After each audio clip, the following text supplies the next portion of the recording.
Hello everybody and welcome to another edition of In Pit Lane. Well, joining us a little bit later on in the program tonight, our guest is Macauley Jones, the supercar driver for Brad Jones Racing. Caught up with Macauley a little bit earlier in the week and he's about to go back into action as the Supercar Championship resumes at Sydney Motorsport Park, not just in a couple of weeks' time, but the week after that and the week after that and the week after that.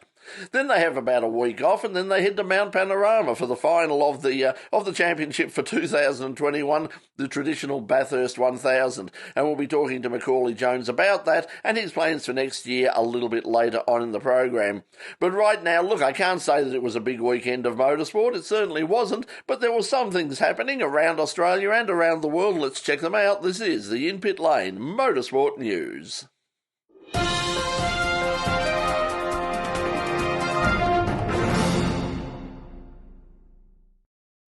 When the racetracks are quiet and new cars are still an eternity away, it is in these dark times that the motorsport media plays its most cynical card: liveries. And as we wait with bated breath for the day when once again the engines fire and the wheels turn, In Pit Lane scrapes the bottom of the barrel to try and pull together at least 6 minutes of coherent news content with barely concealed loathing and a report on liveries. And our hunger has been once again provided for by those masters of self-promotion at Boost Mobile. This is the new livery for the car of James Courtney that'll race at Sydney Motorsport Park starting October 29. Have you seen the new ride yet? I haven't, mate. What have you done to it? We've gone black. You know what they say about black cars. No, I don't. What's that? Once you had black, you never go back. And it's not just at Tickford that they're getting the new look boost. Over at Erebus, the livery for the wildcard entry for New Zealanders Greg Murphy and Richie Stanaway. So, it's official. Black is the new black. I'm sure you're all as excited as I am. Thankfully, there is some actual racing happening around the world thanks to NASCAR. There's always NASCAR, and in an event-filled race, it was another win for Kyle Larson. Larson dominated the Texas 500, holding the lead for the majority of the race. The win now guarantees Larson a spot in the season-ending Championship 4 race at Phoenix Raceway on November the 7th. Behind Larson, though, there was no shortage of action. Talladega race winner Bubba Wallace started a series of crashes with a spin, which caused Ross Chastain to crash and briefly blocked the entire back stretch of the Texas Oval. An engine failure for Joey Logano's car late in the race brought out a yellow before Anthony Alfredo hit the wall at the restart. His car burst into flames, but thankfully the driver escaped without any serious injury. After a short red flag clean-up period, Denny Hamlin spun out of contention with 20 laps to go, and Martin Truex Jr. hit the wall. Hamlin's had a bad run recently, and things didn't improve when he was caught up in Chris Buescher's crash. With 2 laps remaining, Larson dominated the restart to take the win from his teammate William Byron and Christopher Bell. They'll continue the battle for a playoff position this weekend at Kansas Speedway. In NHRA drag racing, Alexis DeJoria powered to her first win in more than 4 years in funny car at the NHRA Thunder Valley Nationals at Bristol Dragway. DeJoria, who had qualified number 1, beat J.R. Todd to take her 6th career victory after the long drought. Oh man, it was a struggle. I've been really depressed the last few races just because, man, I'm just we're just right on the brink and I know we can do it, and it kills you inside, you know? It's hard, man. This is a mental sport. It is hard every single round. It's so hard. And today, we made it look easy, and it's not. Let me tell you, this is a struggle. More wins for the women as Angelle Sampi won in Pro Stock Motorcycle for her 2nd victory in the countdown to the championship.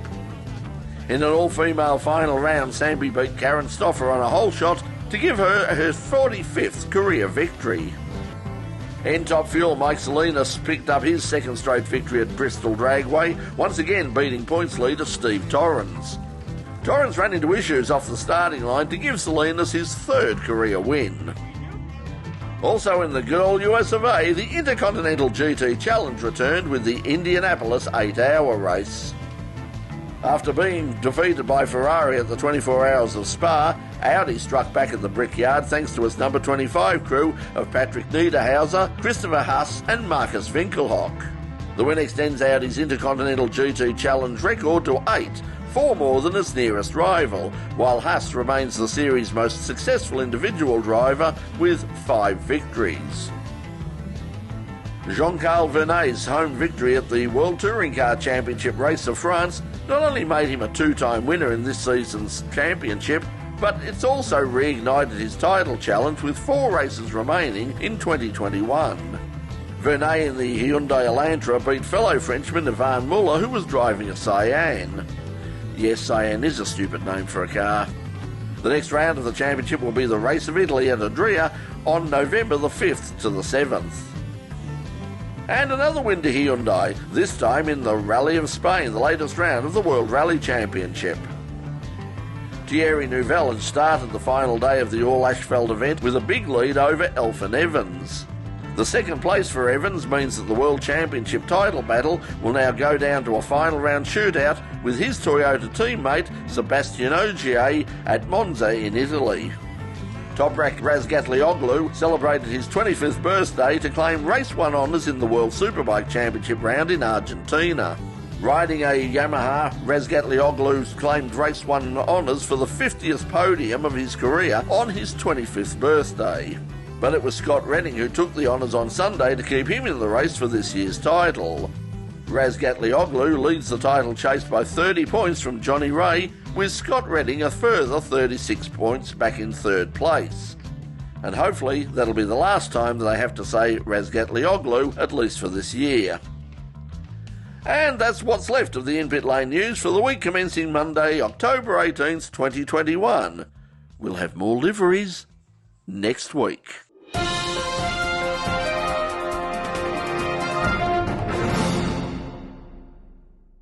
Yes, not exactly a huge weekend of motorsport last weekend, but hopefully things are ramping up locally, including the supercars, which are heading back to Sydney Motorsport Park, not for just one week, but for a whole month of action coming up. We've got night races coming up, we've got a number of things happening, and then, of course, leading up to the big one, the Bathurst 1000, which is happening basically in the first weekend of December this year. And we'll be talking about that with our special guest, Macauley Jones from Brad Jones Racing, right after this break. So you're watching In-Pit Lane here on Channel 31 Melbourne, right across Australia on CTV Plus, and of course around the world on the In-Pit Lane YouTube channel. Don't go away, we'll be right back. Okay, well, as we come back to normality over the next couple of months, it's good to know that the Supercar Championship will be back, but boy, what a hectic schedule they've got. The good news, I suppose, is there's not a lot of travelling involved, because once they get there, they're going to be stuck in Sydney for quite a few weeks, firstly with a number of rounds at Sydney Motorsport Park, before, of course, moving on to the big one at Mount Panorama for the Bathurst 1000. And joining us is one of the drivers who'll be up to his neck in that over the next few weeks, and I'm sure he's very, very glad to be able to get back there, is from Brad Jones Racing, Macauley Jones. Macauley, welcome to the program. Yeah, perfect. Thanks for having me. Well, first of all, I mean, it's been a long time. How long has it actually been since your last race? I think it's just by the time we get to the first race up in Sydney, I think it's going to be about 3 months, which seems quite bizarre. It feels like it's been a lot longer than that. You know, it's definitely not what was on the calendar and what was planned, but I guess that's, you got to go with the flow of those kind of things, unfortunately. But I'm just excited to be heading back to a racetrack to get back in the car.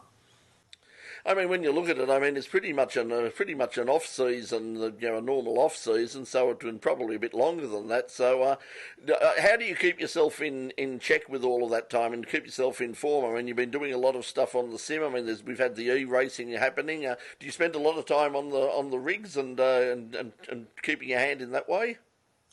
Yeah, I probably don't spend too much time on it. In the game, there's a few techniques that probably don't work for me in the real race car, so it's trying not to get some bad habits that you could potentially get. But I definitely enjoyed doing the E-Series. It was a lot of fun to get some sort of competitive edge going and racing a lot of guys there. So that was a bit of fun. But I'm pretty ready to get back into the real race car. I mean, it's hard to all the go-kart tracks have been shut. I managed to get out there once or twice there.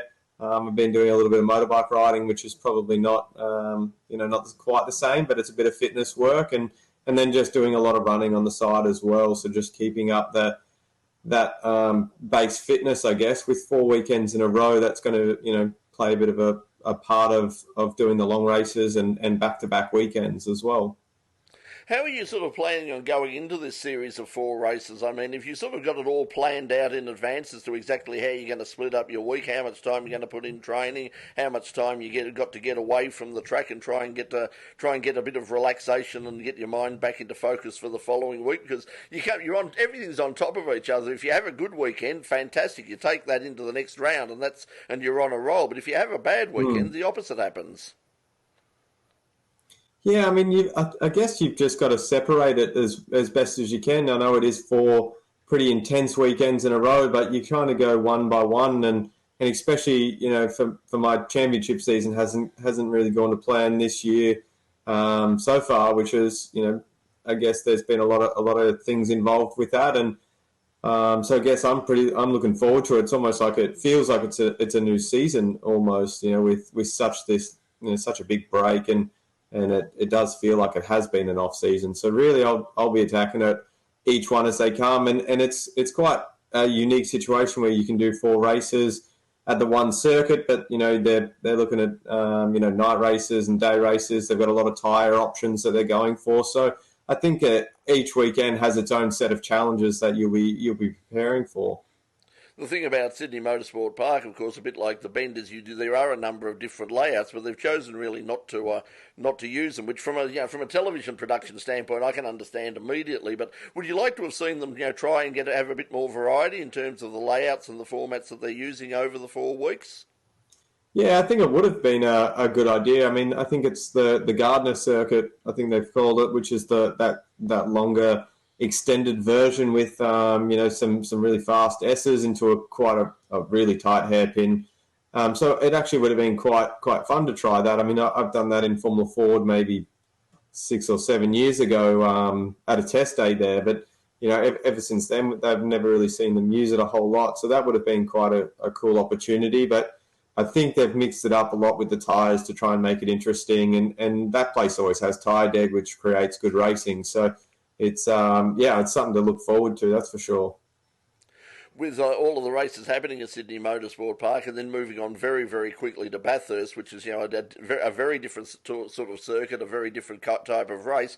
How much car setup and all the rest of it do you think you'll be able to take from Sydney Motorsport Park into Mount Panorama, or do you have to look at these next 4 weeks totally separately and then just cut off completely and move into Bathurst mode?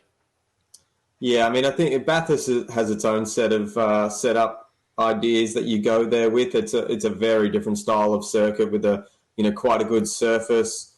You'll be using pretty much predominantly hards there, and with this potentially of super soft hards, like you've got a lot of changes. So I think the 2 will be separate, I guess, because it will be such a different type of circuit, and then you've got to throw the co-driver in as well. So you make sure that you've got a comfortable car so that, they're comfortable in their laps as well. I mean, unfortunately for those guys, they haven't had many laps this year, or quite a lot of them haven't had many laps, so that's going to be a challenge in its own right. I mean, you've got a very experienced co-driver there, but I mean, how much of a compromise do you normally have to make? I mean, when you say you've got to find that balance between, I mean, do you have to make a lot of compromises, or is it very minor? Is it sort of something you hardly notice? It is probably pretty minor. I mean, you want to make sure that they're comfortable enough in the car that it's not too loose or too much understeer. But it's also been really hard because we're not too sure of what the different driving styles are, because we haven't really had much of a chance to drive together so far. So I think that makes its own set of challenges in that you're trying to figure it out all in a couple of practice days, and then you've got this massive race to get into. So it's a very short, compressed amount of time to be able to learn what each characteristic has, his driving style versus my driving style, and then the seat position as well. I mean, Chris is quite tall, so that'll have some compromise there where we might have to move some stuff inside the cabin. But we are sort of yet to figure that out, just with everything that's been going on with lockdowns. he hasn't been able to travel to get to the team. So it's it's had its own set of challenges already heading into Bathurst. Of course, Brad Jones Racing is somewhat unique in being, is not based, in the heart of Melbourne, not based on the Gold Coast. I mean, you're in that sort of, on the border, literally, in Albury there. I mean, has that been a disadvantage or an advantage over the past few months? Well, probably an advantage for us. I mean, because we are on the border, it's got its own border bubble, and we're far away enough from Sydney that we haven't been in full lockdown all the time, and we're far enough away from Melbourne that it's the same sort of deal. So we've sort of been at work as normal. I mean, it hasn't, Albury. We haven't had really cases for quite a while. So we're pretty lucky here, and especially we're pretty much the only team here that is in New South Wales. So for us, it's not too far to travel for us. We don't have to lock down when we go home, like potentially some others may. I'm not too sure, but it's probably one of the better situations. I mean, all the races that we've got planned for the rest of the year are in the same state that, our whole team is from. So that I find is probably pretty lucky for us. Well, we're going to find out about what's coming up at Bathurst, but also for the future of Macauley Jones in just a moment. We're going to take a break right now on In Pit Lane, but when we come back, we'll have more from our special guest, Macauley Jones. You're watching In Pit Lane on C31, CTV Plus around Australia, and of course the In Pit Lane YouTube channel. We'll be back right after this break. Welcome back to In Pit Lane. Well, I guess this week is Macauley Jones from Brad Jones Racing. And Macauley, you mentioned, with Bathurst coming up and the fact that you're jumping straight out of Sydney Motorsport Park and the races there at the end of the year. It's a very different sort of event this year. It's also coming at a different time of the year as well. I mean, it may well be considerably warmer than you normally get, even in early October at this time of year. Do you think the weather might have some effect on what happens at the Bathurst 1000 this year? Yeah, I mean, it's definitely going to be a lot hotter. I mean, being in December versus October is quite a big difference. I mean, at least this year we won't have to deal with the time change with daylight savings as we normally do, so that gives us an extra hour of sleep. But I think it's going to play a bit of a part for sure. I mean, the car handles so differently in the heat and the sunlight of the day than what it does, normally. And then because of the race, starting midday and ending quite late in the Arvo, I think the temperature changes a lot over the day, which means you've got to keep on top of that temperature change and how the car reacts. So I think it's going to be a really interesting one for how that affects. And then I guess for being a driver, the fitness side of things is always going to be important with dealing with heat and staying on top of hydration and your strategy there. Of course, back in the old days, traditionally there was always a lead-up event. There was always the Sandown 500, so you could, get that longer race experience and an experience of driving with your co-drivers. Do you regret the fact now? I mean, even outside of this year, that the fact that they have, seem to have taken away from that. We don't have that lead-up endurance event anymore. And would you like to see perhaps a few more endurance events like we used to have in the old days? Yeah, I definitely enjoy the endurance events. I think it's a lot of fun and it's a big challenge for the team. I mean, our whole crew get around the pit stop challenges that they have, and it is going to be sort of sadly missed. I do hope that they bring in some more in the future. Whatever tracks that may be. I think it is a fun way to twist up the season, and like you said, you have a bit of a lead up to the big Bathurst race. I mean, it's, lets you have some organisation into that. I mean, I think everyone's going to feel potentially behind the eight ball heading into an endurance event after, how the season has unravelled this year. Of course, a later end to the season. It won't be long before you're sort of back in action again, and looking forward towards the first round of next year, which at this stage is planned to be once again in New South Wales. This time back on the streets of Newcastle. Should that all go ahead as planned? I mean, how difficult will that be in that short break? Oh, I mean, we've had 3 months already, so I think it's I think by the time you do 5 races in this short amount of time, we'll be needing a bit of break to resurface all the parts and components, and for everyone to have a Christmas break and then get straight back into it. I think I'm excited about it. I just want to keep racing as much as we can, and so that's, for me, it's not too much of a problem. I want to be racing all the time, but I'm pretty excited to be heading back to Newcastle. I really hope that all comes to fruition, because that's such an amazing place to be kicking off our season, and any street circuit's always a good time. Yeah, as I said, it certainly came up really well on television. It's a great venue by the look of it, and hopefully keep our fingers crossed that event will kick off again, because it was a really good event and a great advertisement for that area of New South Wales. Just quickly, does anybody at this stage? I mean, we were talking about the Gen 3 is on the way, the next generation of supercars. Is that taking any time at all now at Brad Jones Racing, and in your thinking as well? Are you looking forward to that now, or is it just totally out of your mind and you worry about that when you get there? Yeah, that's a bit of a worry about it when they get there. I mean, I don't have a whole lot of information, probably like most, on what it actually looks like. So, it's probably not at the forefront of my mind at the moment. I just want to get racing in what we've got here, and sort of deal with that when it does come to the front of mind. So just quickly for next year, I mean, we've heard about what's happening. I mean, are you set for next year? I mean, is everything all set in place one way or the other? Yeah, I mean, we haven't finalised it yet, but I'm looking sort of to continue on to 2022, and hopefully we get it all finalised soon. I mean, it's such an awkward year for us all that it's all happening a little bit later, and we just got to put our dots our I's and cross our T's and whatnot for finalising it. How hard has that been? I mean, with all of the chaos that we've had over the years, the fact, as you say, everything has been put on delay. Normally, you'd be sort of coming towards the end of your season now, and you would be sort of probably further down the track for next year. But you've got to worry about this year and get this out of the way first. So how difficult has it been in planning for the future? Yeah, it has been pretty big. I mean, especially with how broken up it's been, with less crowds.